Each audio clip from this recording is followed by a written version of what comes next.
সেই মানে 2026-এ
ফাঁসি হোক তার সাজা হোক। প্রিয় দর্শক, এই মুহূর্তে আমি রয়েছি ক্যানিং পূর্ব বিধানসভার অন্তর্গত দুর্গাপুর অঞ্চল এবং থানা হিসেবে আপাতত রয়েছে চন্দনেশ্বর। বিষয় হলো 2021 বিধানসভা নির্বাচনে আমরা সকলেই জানি যে এই ক্যানিং পূর্বের বিধায়ক ছিলেন শওকত মোল্লা মহাশয়, যিনি আজকে এনআইএর হাতে গ্রেপ্তার। বিষয় হলো 2021 বিধানসভা নির্বাচনে এই বাড়িটা হলো কার জানেন? এই বাড়িটা হলো 2021 তৃণমূল বাহিনীর হাতে অত্যন্তভাবে নির্মমভাবে অত্যাচার হয়েছিলেন ডাক্তার ইউনূস সর্দারের বাড়ি। এই বাড়িতে 2021 সালে এই তৃণমূল বাহিনী, তখনকার শাসক গোষ্ঠী ক্ষমতায় ছিলেন তৃণমূল, আর ক্যানিং পূর্বের বিধায়ক হিসেবে ছিলেন এই শওকত মোল্লা। এই ইউনূস অবশেষে হার্ট ব্লক করে মারা গিয়েছিল তৎকালীন শাসক গোষ্ঠী তৃণমূল বাহিনীর অত্যাচারে। আর সেই অত্যাচারের নেতৃত্বে ছিলেন নাকি শওকত মোল্লা এবং বিশেষ করে আরেকজনের নাম উঠে আসছে রফিকুল, যিনি এখানকার অঞ্চল সভাপতি বা প্রধান। চলেছে বুলডোজার নিয়ে যাওয়া হয়েছে এই বাড়ি থেকে একের পর এক একেবারে ট্রাক বা যানবাহনে করে এই বাড়ির আসবাবপত্র ভেঙে দেওয়া হয়েছে, সমস্ত কিছু গুড়িয়ে দেওয়া হয়েছে, সমস্ত কিছু এমনকি রান্না করার জন্য সে উনুনটুকু ছিল সেটাও ভেঙে দেওয়া হয়েছে, তুলে নেওয়া হয়েছে মিস্ত্রি আনিয়ে। বড় বড় মার্সেল ছিল বাড়িতে, বড় বড় গরু তছনছ করে দেওয়া হয়েছে, জমি জায়গা ভিটেমাটি সমস্ত কিছু কেড়ে নিয়েছে শাসক গোষ্ঠী তৃণমূল। আজ আমরা লক্ষ্য করলাম সেই তৃণমূলের ক্যানিং পূর্বের নেতৃত্বে যিনি ছিলেন শওকত মোল্লা, তিনি আজকে এনআইএর জালে গ্রেপ্তার হয়েছেন। চলুন শুনে নেওয়া যাক সেই ইউনূসের বাড়িতে আসার পরে তানার বড় ছেলে, যিনি আপাতত আমাদের পাশে আছেন, এবং তানার বৌমা, তিনিও পাশে আছেন, তাদের যে হৃদয় বিদারক ঘটনা যা ইতিমধ্যে আপনার মনকে কড়া দিয়ে উঠবে। এবং এই ঘটনা পুরোটাই দেখুন, অবশ্যই আপনার লোমটাও খাড়া হয়ে যাবে যে বিজেপি করার জন্য একজন বাড়ির ওপর এভাবে অত্যাচার চালাতে পারে। আজ এই গুরুত্বপূর্ণ ভিডিও কভারেজ করলাম, আর শুনুন তাদের হৃদয় বিদারক ঘটনার বক্তব্য আপনাদের প্রিয় চ্যানেল জনবার্তা টিভির ঝকঝকে পর্দায়। বলছি 2021 সালে এই ডাক্তার ইউনূসের বাড়িতে যেভাবে ক্ষতি হলো, আপনি তো সেই ডাক্তার ইউনূসের বৌমা, জি, আপনি বলুন কীভাবে ক্ষতি বা কতটা ক্ষতির সম্মুখীন হয়েছিলেন 2011 থেকে 2026 পর্যন্ত এত অত্যাচারিত হয়েছি। আমার বাচ্চা তখন 6 মাস, দুধ পেত না, মাঠের দুধের প্যাকেট ফেলে দিয়ে যেত, বাজার ঘাট দোকান সব বন্ধ করে দিয়েছে, মানে দুধের প্যাকেট মাঠে ফেলে দিয়ে যেত, সেই দুধের প্যাকেট মানে লোক দ্বারা কাদা মারিয়ে এনে আমার বাচ্চাকে খাইয়েছিলাম, একদিন ভোর জল খাইয়ে রেখেছিলাম। তারপরে বাজার ঘাট বন্ধ, তারপর এত অত্যাচারিত হয়েছি। 2026-এ ভোট গণনার পরের দিন এসে ঘর বাড়ি সমস্ত কিছু কুচে দিয়ে গেছে, সমস্ত সোনা গয়না টাকা পয়সা নিয়ে গেছে। বাচ্চা আমরা এক বস্ত্রে বাড়ি থেকে বেরিয়ে চলে গেছি ওদের ভয়তে। ওরা কারেন্ট মেন ফেলে দিয়ে সমস্ত ঘরে তছনছ করে দিয়ে গেছে, ঘর কেরাসিন দিয়ে ধরিয়ে দিয়ে গেছে, উনুন রান্না করে খাবে সেই উনুনগুলো ভেঙে দিয়ে গেছে, সাবমার্সিবল টাসিবল এরকম মিস্ত্রি এনে তুলে নিয়ে চলে গেছে, হ্যাঁ একদম পুরো তুলে নিয়ে গেছে। এমনকি পশু পাখি পর্যন্ত তাদের হাতে কেড়ে পায়নি, পশু পাখি মাঠে ছিল তাদের সেখান থেকে ধরে নিয়ে চলে গেছে। এত অত্যাচারিত হয়েছে। যখন আমার বাড়ি লুট হয়ে যায়, আমি তখন বাড়ি ছিলাম না, আমি ছিলাম, কিন্তু আমার বাবা বাড়িতে বাইরে চলে যায়। আমি তখন মাঠের মাথায় বসে আছি, আমি দূরে থেকে দেখেছি যে আমার গরু ছাগল হাঁস মুরগি পশু পাখি যা ছিল, বাড়ি থেকে আমাদের বাড়িতে মাছের হ্যাচারি আছে, মাছ জামানো ছিল, সেই সব মাছ হাঁড়িতে করে নিয়ে চলে গেছে, জামানো মাছ পর্যন্ত নিয়ে চলে গেছে। এরকম অত্যাচার ছিল।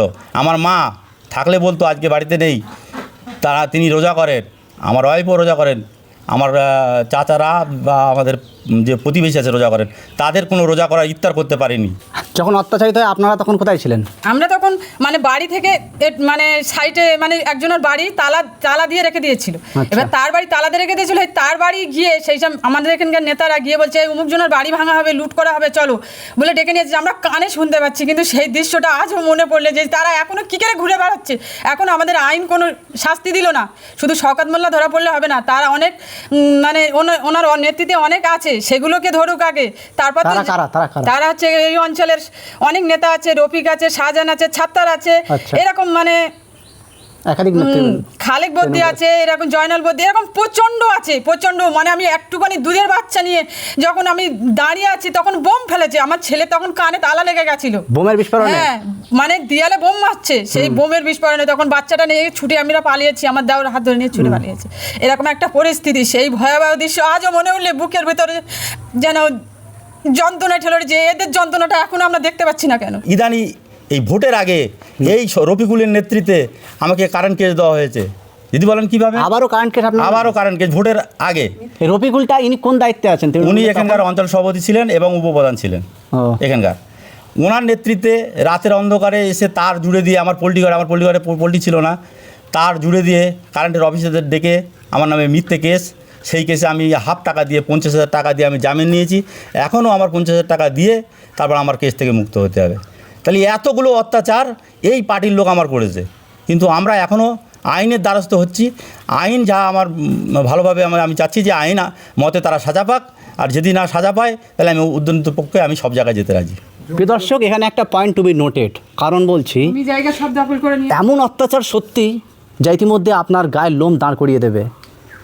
বিজেপি করার কারণে এতটাই অত্যাচার, তারপরেও এখন অবধি এমন অত্যাচার তুলে ধরছে যে সেই তৃণমূল বাহিনীরা যারা এতদিন অত্যাচার করেছিল 2011 সাল থেকে আজ 2026 সাল, অত্যাচারের শেষ নেই। তারপরেও ইদানিং লক্ষ্য করছে আবার বিস্ফোরক মন্তব্য, বলছে তারা অর্থাৎ তৃণমূল বাহিনীরা তার দিয়ে এনার জমিতে ফেলে দিয়েছে এবং এনাকে সেই বিদ্যুতের বিষয়ে তার উপর কেস দিয়েছে। ওনারাই তার ফেললো, এনার উপরে কেসটা চাপিয়ে দিল, আবার তাকে আবার বিশাল একটা মোটা অঙ্কের ফাইন বা কেসে তাকে ভুক্তভোগী হতে হলো। যাতে ভোট করাতে না। দেখুন এই যে দুটো ট্রান্সমিটার পারমার দেখবেন, দুটো ট্রান্সমিটার আমার কারেন্ট এখানে আছে, দুটোই সব আমার জায়গায়। আমার বাবা রাজনৈতিক লিডার ছিল, তখনকার দিকে কারণে আনার কারোর ক্ষমতা ছিল না, সে কারণে কেউ জায়গা দেয়নি।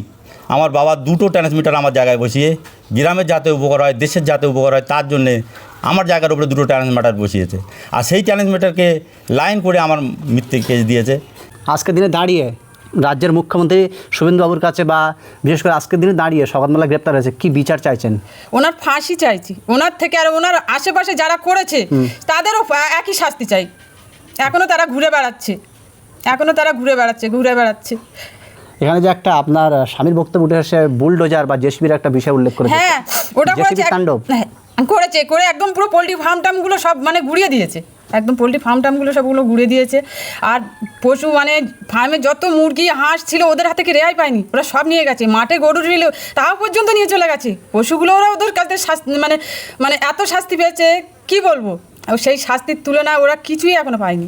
আমার মুখ্যমন্ত্রীর কাছে একটাই আর্জি যে ওনারা শাস্তি পাক, আমরা সঠিক বিচারটা চাইছি। ঠিক আছে।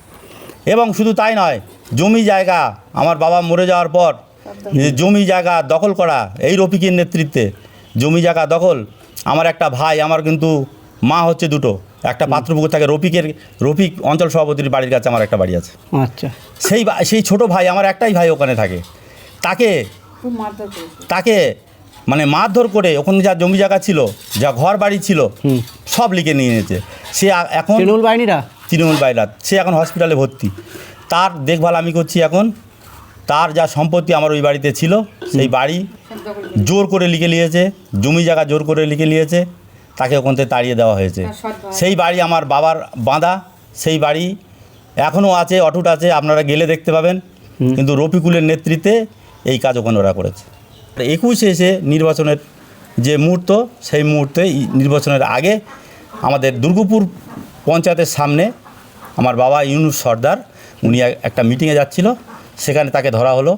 ধরার পরে মারা হলো, পর্যাপ্ত পরিমাণে মেরে লোকটাকে ওখানে ধরাশায়ী করার পরে উনি সংজ্ঞাহীন হয়ে যখন পড়ে যায়, সবাই ওকে ছেড়ে দিয়ে চলে গেল। তারপর শওকত মোল্লা সন্ধ্যেবেলা এসে হরিয়ারপুর, কারা বা আপনার বাবার উপর অত্যাচার করেছিল? সেটা হচ্ছে রফিকুল ইসলামের নেতৃত্বে আমাদের পঞ্চায়েত চলে রফিকুল ইসলাম, আমাদের পঞ্চায়েতের উপপ্রধান এবং হচ্ছে অঞ্চল সভাপতি। তিনি কোন দলের? সেটা টিএমসি দলের, শাসক গোষ্ঠী তৃণমূল বাহিনী। এবং উনি শওকত মোল্লা ওই সন্ধ্যেবেলা এসে একটা মিটিং করলো যে সন্ধ্যের মধ্যে, রাতের মধ্যে যেন ইউনুস সর্দারকে অ্যারেস্ট করা হয়। পুলিশকে বললো, আমার বাবা বাড়ি ছিল, বাড়ি থেকে অ্যারেস্ট করে নিয়ে চলে গেল। দোষ কি ছিল আপনার বাবাকে অ্যারেস্ট করছে? মিটিং যাওয়ার কারণে কোনো দোষ ছিল না। মিটিং যাওয়ার কারণে উনি মিটিং যাচ্ছিল, রাস্তাতে ধরে তাকে মারা হলো এবং জেলে পাঠানো হলো। হ্যাঁ, জেলে চলে গেল। উনি তখন জেলে থাকাকালীন 21-এর নির্বাচন হলো, তখন উনি জেলের মধ্যে ছিল। তারপরে পরবর্তীবারে যে ইলেকশনের রেজাল্ট দেওয়ার পরে টিএমসি জয়কার হলো। হওয়ার পরে উনি জেল থেকে বাড়ি আসার পরে আবার আমার এবং আমার বাবাকে তেড়ে দেওয়া হলো, বাড়ি থেকে চলে গেলাম। বলছি আপনার বাবা তখন কোন দল করতেন, এমন অত্যাচার করতো শাসক গোষ্ঠী তৃণমূল? তখন উনি বামপন্থী থেকে সরে এসে সবে বিজেপিতে জয়েন করেছে, এরকম অবস্থায়। আচ্ছা, তারপরে? এবং শুধু তাই নয়, যখন আমার বাবা স্কুল মাস্টার ছিল, বেইলবাড়ির মর্জিনা হাই বিদ্যানিকেতনের মাস্টার ছিল, ওনাকে দীর্ঘদিন স্কুলে যেতে দেয়নি শওকত মোল্লার নেতৃত্বে। মাইনে বন্ধ করা ছিল এবং ক্রিমিনালরা গিয়ে দরজায় গেটের কাছে বসে থাকতো, উনি বার হতে পারতো না। ওনার তখন সিকিউরিটি ছিল, আমার বাবার তখন সিকিউরিটি ছিল, সিকিউরিটিটাও রেহাই করতে পারেনি। এরকম অবস্থা, এত অত্যাচার ছিল সেই সময় থেকে। এই রফিকুল ইসলাম ওই তোর বেইলবাড়ির গোশের দোকান ছিল, সে লক্ষ্য রাখতো যে কখন স্কুলে আসছে, কখন স্কুল থেকে বার হচ্ছে। তার মানে কর্মক্ষমতা, আমার যে ফ্যামিলি চালাবার ক্ষমতা, সেই মাইনেটুকুও আমার বাবার বন্ধ করে দিয়েছিল এদের নেতৃত্বে শওকত মোল্লা। তার মানে আপনি বলছেন 2021-এ বিধানসভার সময় আপনার বাড়িতে যতগুলি আসবাবপত্র, জিনিসপত্র বুলডোজার চালিয়ে একবার তছনছ করে দেওয়া হয়েছিল? ছিল না। আমার কি নিয়ে গেছিল আপনার বাড়ি থেকে? তখন আমার ছোটো ভাইয়ের সবে বিয়ে হয়েছে, 1 মাস হয়নি। সেই বিয়ের যা আমাদের নকুদ জিনিসপত্র, যা সোনা গয়না, যে খাট, আলমারি, এই ড্রেসিং টেবিল থেকে শুরু করে যা ছিল পুরো কুচে দিয়ে গেছে। আমার বাড়ি কাঁচ সরাবার জন্যে 10টা লেবার লেগেছে, শুধু কাঁচ সরাবার জন্যে। আর আমার বাড়ি যে 2 কোটি টাকার মাল নষ্ট করে, 2 কোটি টাকার করেছি, 2 কোটি টাকার। এই কেস আমার মানবাধিকার কমিশনে দেওয়া আছে, এই কেস রাজ্যপালের কাছে দেওয়া আছে, তৎকালীন মুখ্যমন্ত্রীর কাছে দেওয়া আছে, ভাঙড় থানাতে দেওয়া আছে। এই কেস সবাই জানে, এই কেস আমরা দিয়েছি, কিন্তু আমরা এখনও পর্যন্ত কোনো বিচার পাইনি। এখনও অবধি বিচার পান না? কোনো বিচার পাইনি। আমরা চাচ্ছি আমরা যেন সঠিকভাবে বিচার পাই, বা আমার যা ক্ষতি হয়েছে সেই ক্ষতিপূরণ আমি পাই। এই আমি শুভেন্দুদার কাছে অনুরোধ, আমাদের নতুন মুখ্যমন্ত্রী হয়েছে, তার কাছে অনুরোধ যেন তিনি আমাদের দৃষ্টিতে দেখেন, বা আমরা যেন এই উপকারটুকু পাই। তার কাছে আমরা আবেদন মুখ্যমন্ত্রীর কাছে যে আমরা যেন বেঁচে থাকতে পারি, আমরা যেন বাঁচার অধিকারটুকু তিনি করে দেন।